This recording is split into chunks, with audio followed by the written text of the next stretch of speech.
प्रणाम प्रभु। अनेक बार मैं आपके दर्शनों के लिए आया प्रभु। कभी नंद भवन के झरोखों से आपके दर्शन करके चला जाता था, तो कभी दूर किसी वृक्ष की आड़ से आपको निहार लिया करता था। आज आपने स्वयं मुझे बुलाकर धन्य कर दिया प्रभु।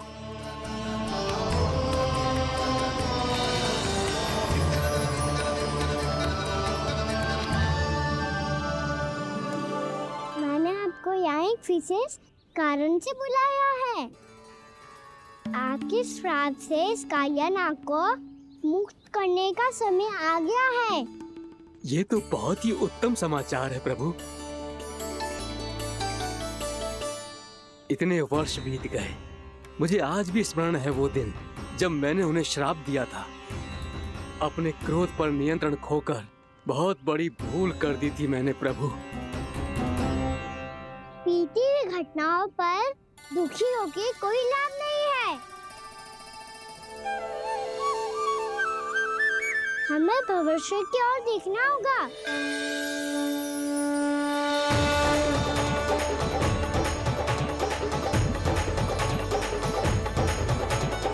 आदेश कीजिए प्रभु, क्या आज्ञा है आपकी? जब मैं कालिया नाग का सामना करने जाऊं, तो आप यही रहेगा। आपको अपने आप पता चल जाएगा कि कब क्या करना है। और हाँ, लौटते जाते समय नारद मुनि से कहिएगा, वो आकर मुझसे भेंट करे। अवश्य प्रभु, प्रणाम। क्या इसने सच्ची में देवर्षि नारद को बुलाया है? नारायण नारायण, आपको संदेश भेजने की आवश्यकता नहीं थी। आप स्मरण करते और मैं चला आता। तुम्हारा कल्याण हो नारद।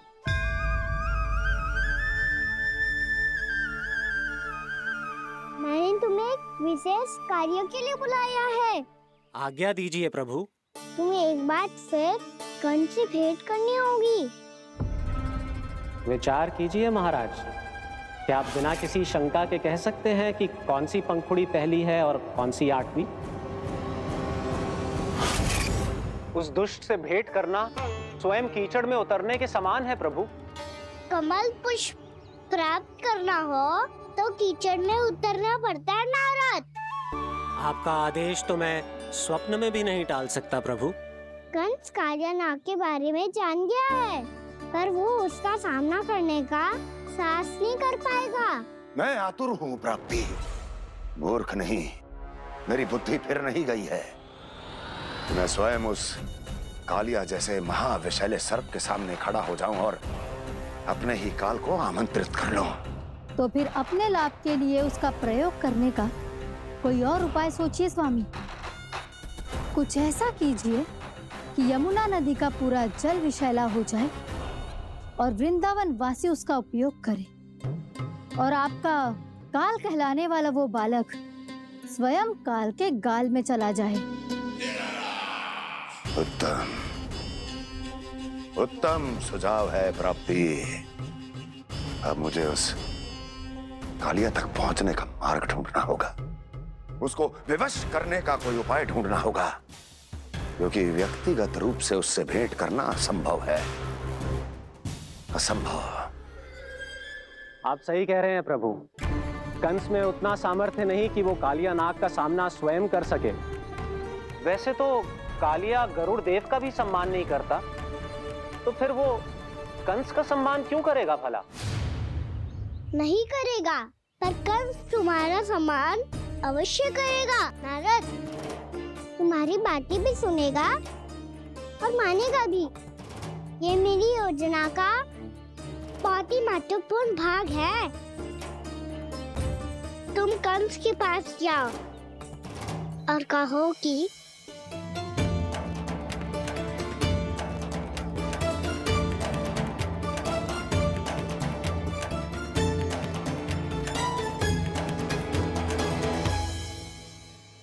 संतान अपने माता पिता को तीर्थ का सौभाग्य दिलाती, पर मेरा लल्ला कितना महान कि उसने हमारे घर को ही तीर्थ बना दिया।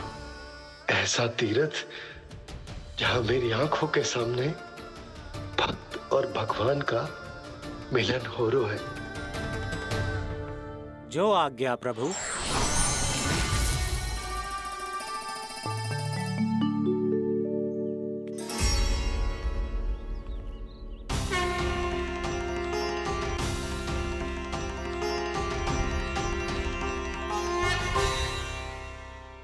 बाबा, कान्हा, ये सब क्या चल रहा है? पहले काक भुसुंडी जी और फिर जे नारद जी। क्या योजना बना रहे हो तुम? कान्हा, बता ना लल्ला, क्या सोच रहे तू? कान्हा देख, अगर तुझे अपने बाबा को ना बताना हो ना, अपने भक्त को बता दे। क्या सोच रहे हो लल्ला? क्या करने वाले हो आप?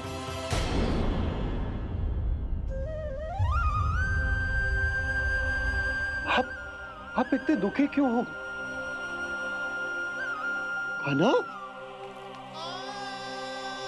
कान्हा, क्या होगा? क्योंकि मुझे आभास हो गया है बाबा, समय आने वाला है। कौन सा समय आने वाला है लल्ला? शीघ्र सब कुछ बदलने वाला है। भैया को मेरा सत्य पता चल जाएगा बाबा।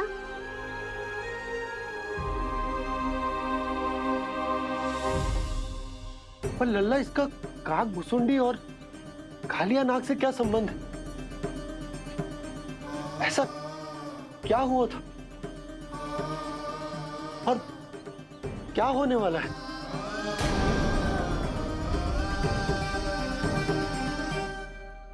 जो होने वाला है बाबा, उसका संबंध उससे है जो सैकड़ों वर्ष पहले हुआ था। महर्षि भृगु के एक वंशज थे, वेद शिरोमुनि, जो विंध्याचल की पहाड़ियों में साधना कर रहे थे। तभी वहाँ अश्वशिरा नाम के एक दूसरे मुनि आमंत्रण के बिना ही आ गए। कितना सुंदर और शांतिपूर्ण आश्रम है। यहाँ प्रभु की साधना करने में बहुत आनंद आएगा। शीघ्र ही अश्वशिरा मुनि उपस्थिति के कारण होने वाले व्यवधान से बाध्य होकर वेद शिरोमुनि ने अपनी आंखें खोली। कौन हो तुम और यहाँ क्या कर रहे हो? आपके आश्रम में बहुत शांति है मुनिवर। साधना करने के लिए बहुत ही उत्तम स्थान है ये। मैं चाहता हूँ कि मैं भी यहाँ। आप यहाँ साधना करना चाहते हैं, लेकिन इतना भी नहीं जानते कि किसी के आश्रम में प्रवेश करने से पहले उसकी आज्ञा लेनी चाहिए। आप ये भी नहीं जानते कि यदि कोई यज्ञ कर रहा हो तो बिना अनुमति के वहाँ प्रवेश करने से उसकी यज्ञ साधना भंग हो सकती है। आप क्या साधना करेंगे मुनि? आप तो साधना के योग्य ही नहीं हैं। इतना अपमान! एक मुनि के मुख से इतने कड़वे शब्द शोभा नहीं देते। मैं तुम्हें श्राप देता हूँ, जितनी विषैली तुम्हारी जिह्वा है उतने ही विषैले सर्प बन जाओ तुम। और ऐसा सर्प जो सांस भी ले तो निकट का वातावरण दूषित हो जाए। तुम्हारे इस दुस्साहस के लिए मैं तुम्हें श्राप देता हूँ कि तुम अभी इसी क्षण कौवा बन जाओ, और ऐसा कौवा जो कांव कांव करके अनर्गल प्रलाप करता रहे।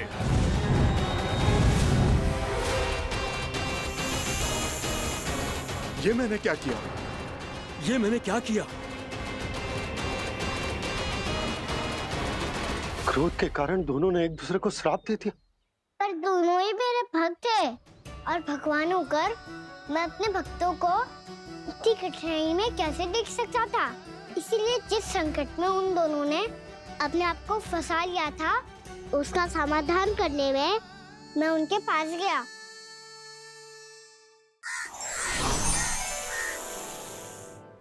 देखिए ना प्रभु, ये क्या हो गया हमसे?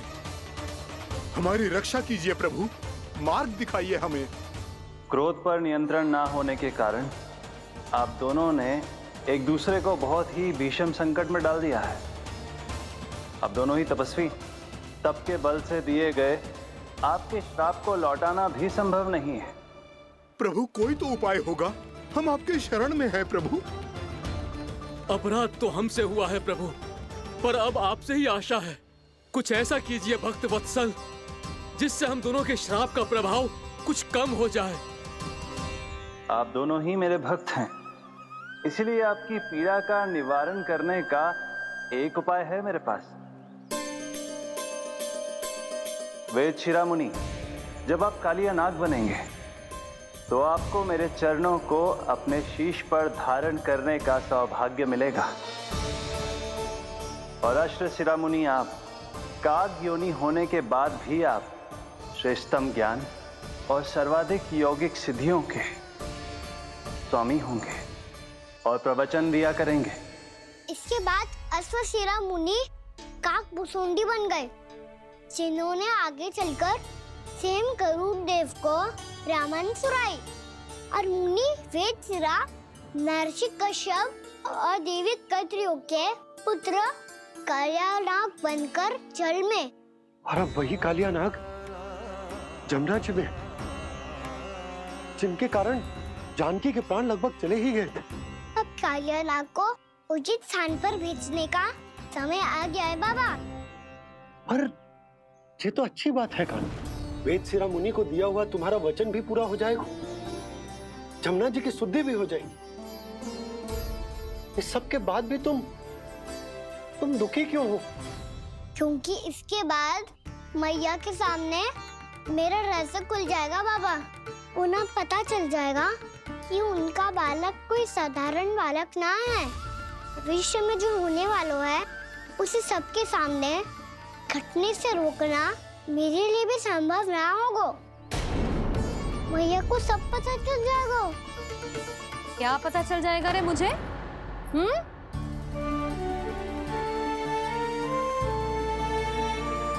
यही कि सबसे अधिक प्रेम मैं आपसे ही करता हूँ।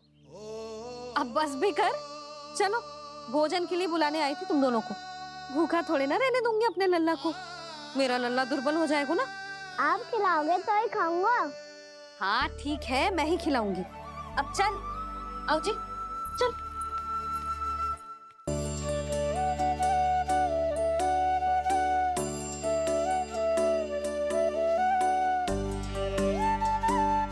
मैया खेलो ना मेरे साथ। मैया सुनो ना, मेरी बात ना मानोगी? अभी बहुत कार्य पड़े लल्ला, देख जानकी को औषधि भी देने जानो है ना।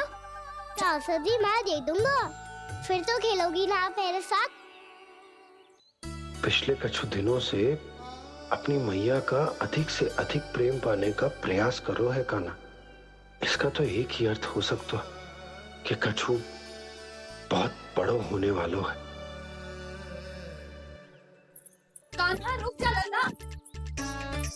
कान्हा क्यों तंग कर रहा, मैया को पहन लेना। कान्हा, कान्हा, ये क्या करो तूने?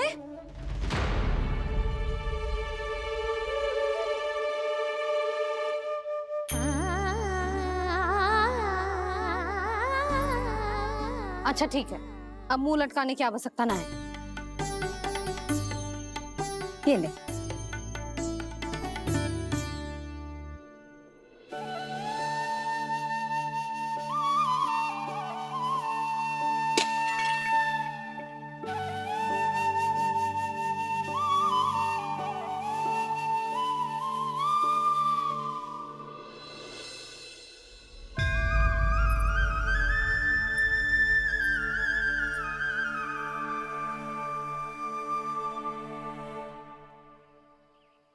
तंग करे मैया को खिजाए, खेले रूठे मनाए, लीला अनोखी करके शरारत, कान्हा दंड भी पाए।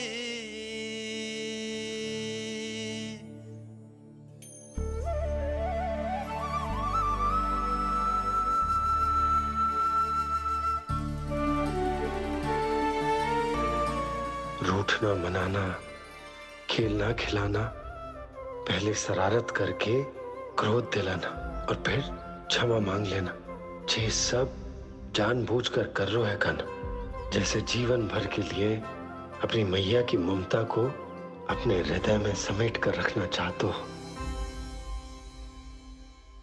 कैसे कैसे करूं उस कालिया से मित्रता, कैसे करूं उसका उपयोग?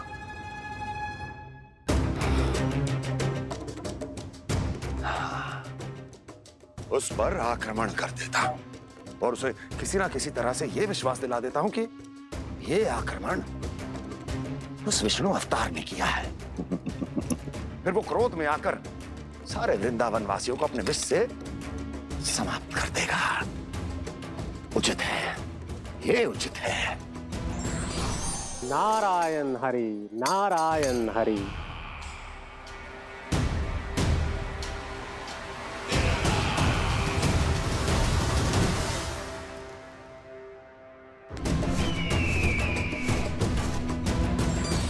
नारायण हरि, नारायण हरि।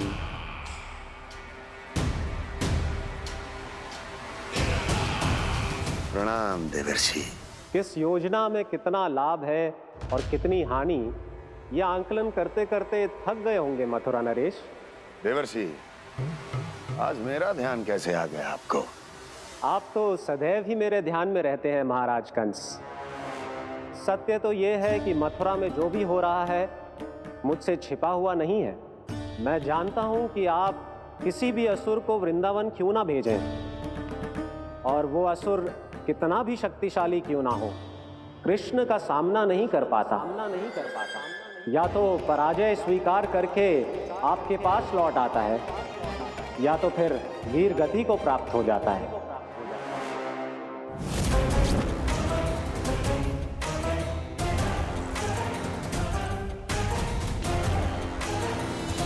वाह, मुझे मेरी असफलताएं स्मरण कराने आए हैं, मेरे घाव को खुरेदने आए हैं, उन पे नमक छिड़कने आए हैं।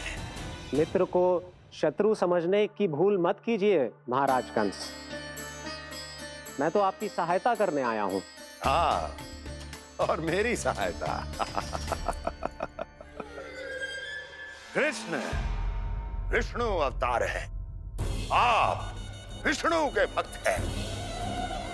मैं हूं विष्णु द्रोही, फिर भी तो आपके आराध्य को हानि पहुंचाना चाहता है, उसकी सहायता करना चाहते हैं आप। क्या आप निश्चित रूप से कह सकते हैं कि आप ब्रह्मांड के सभी नियमों को अच्छी तरह समझते हैं? अवश्य। आपके लिए बस इतना ही जानना पर्याप्त होगा कि मैं जो कुछ भी कर रहा हूं उसके लिए मेरे व्यक्तिगत कारण हैं। मैं तो बस आपके हित में पिछली बार की तरह एक सुझाव लेके आया था, पर यदि आप मेरा सुझाव सुनना भी नहीं चाहते तो आपकी इच्छा। नारायण हरि, नारायण हरि। कारण चाहे जो हो, इनके पिछले सुझाव के कारण ही आज मेरे शत्रुओं की संख्या कम है। अन्यथा मैं देवकी के अन्य पुत्रों को भी जीवित छोड़ देता, और आज वो सब अपने भाई के साथ मिलकर उसकी शक्ति को अनेक गुणा बढ़ा देते। ठहरिए देवऋषि।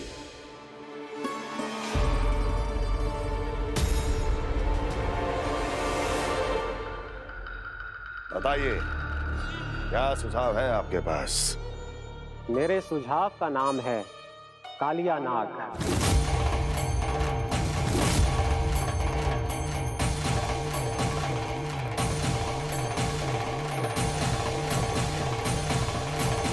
उसके विषय में मैं जानता हूं देवर्षि। तो समस्या यह है कि मैं स्वयं उससे मिलने नहीं जा सकता, उससे भेंट नहीं कर सकता।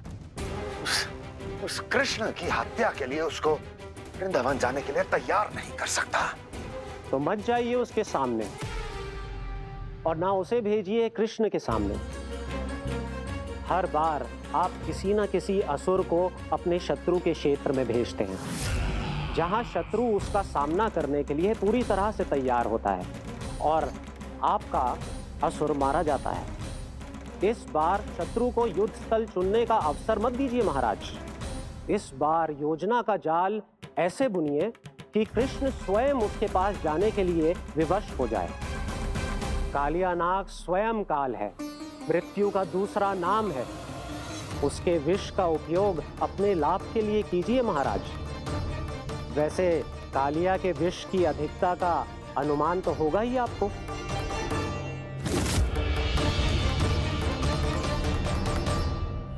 एक बार जो उसके क्षेत्र में पहुंच गया, फिर उसके विष से बचना असंभव है।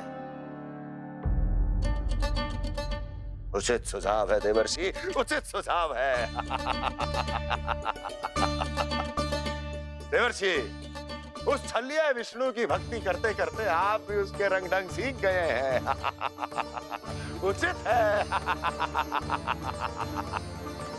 उचित है।